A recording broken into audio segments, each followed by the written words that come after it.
It's time to talk some pucks. Hockey fans, last night we had a really good one between the Maple Leafs and the Oilers, two of the best teams in the league facing off. The Oilers looking for their 11th straight victory, and they did so in comeback fashion after the Maple Leafs blew a 2-0 lead that they had early on.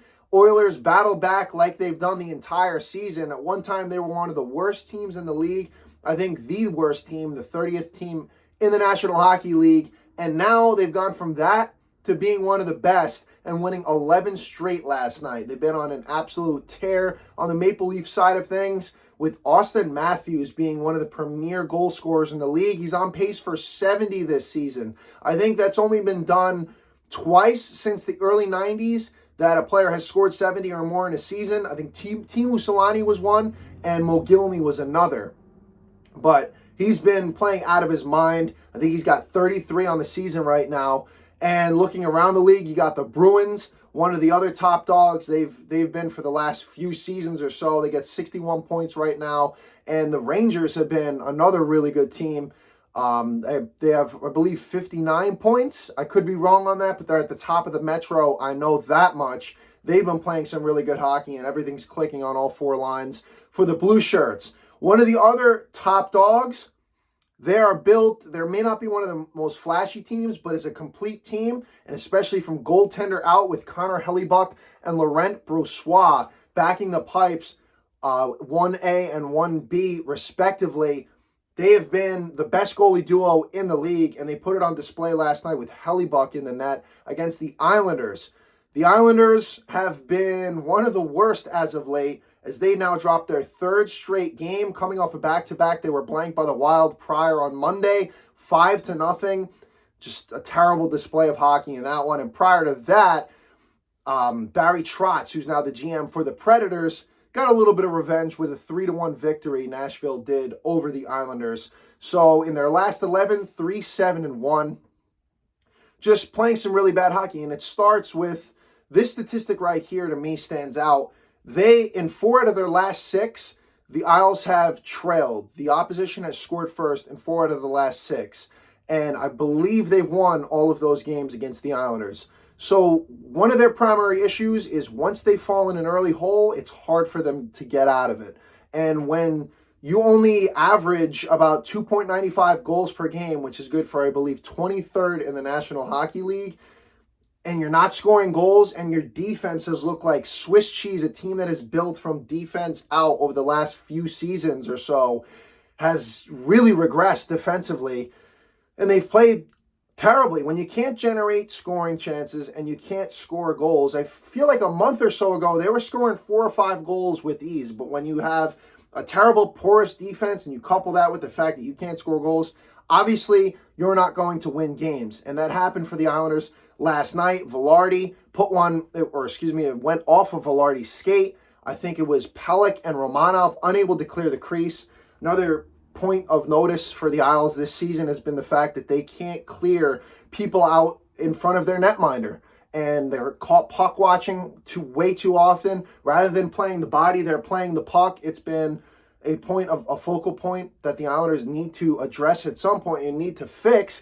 And this falls also on coaching in Lane Lambert, which I can get into that a little bit later. But the Isles, all in all, last night, a really poor display of hockey. Lee gets the equalizer later on in the first, and then in the second, the other thing that has really plagued the Islanders is being undisciplined, playing undisciplined, which they've done all too often. Mayfield draws a penalty, and then you just had, honestly, one of the most Islander things you could ever have in Sorokin's skate blade blowing out, and he can't get over from the right post to the left post.